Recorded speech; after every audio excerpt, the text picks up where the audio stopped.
ঢেঁড়স দিয়ে চিংড়ি মাছ রান্না করাটা আমার বাসায় নিত্য দৈনন্দিন কাজ। আর সেই ঢেঁড়স আমাদের খুবই প্রিয়। আমরা সপ্তাহে 2 দিন 3 দিন ঢেঁড়স খেয়ে থাকি। আর সেই ঢেঁড়সটা যদি হয় কচি একদম,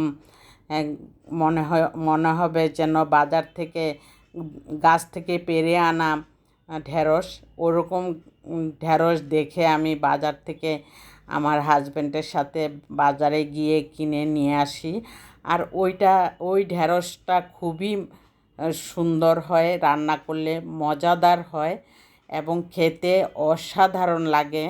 আর সেই ঢেঁড়সটা রান্না করতে এখানে প্রথমেই পেঁয়াজ দিয়ে দিলাম, তারপরে তেলের মধ্যে পেঁয়াজটা দিয়ে ভাজা ভাজা হয়ে আসার পর হলুদের গুঁড়া দিয়ে আমি চিংড়ি মাছটা দিয়ে দিলাম।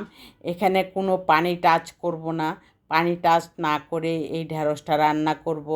ঢেঁড়সটার মধ্যে শুধু হলুদ দিয়ে আর একটু মরিচ দিয়ে রান্না করব, লবণ দিয়ে। আর কোনো কিছুই কিন্তু আমি কোনো মশলাই আমি দিব না। এতে করে ঢেঁড়সের যে একটা ফ্লেভার, যে একটা মজাদার স্বাদ, সেটা অটুট থাকবে। সেই চিন্তা করে কিন্তু আপনারা রান্না করে এভাবে খেয়ে দেখবেন। আমার কথার কোনো দিনও বিফলে যাবে না। আমি যদি মজা পাই, আপনারাও মজা পাবেন। এইভাবে রান্না করে একবার খেয়ে দেখবেন শুধু। আর আমার অনুরোধ রইল, আমার ভিডিওটা ভালো লাগলে একটি লাইক দিয়ে কন্টিনিউ করবেন আর সাবস্ক্রাইব করে অল বাটনে প্রেস করে রাখবেন।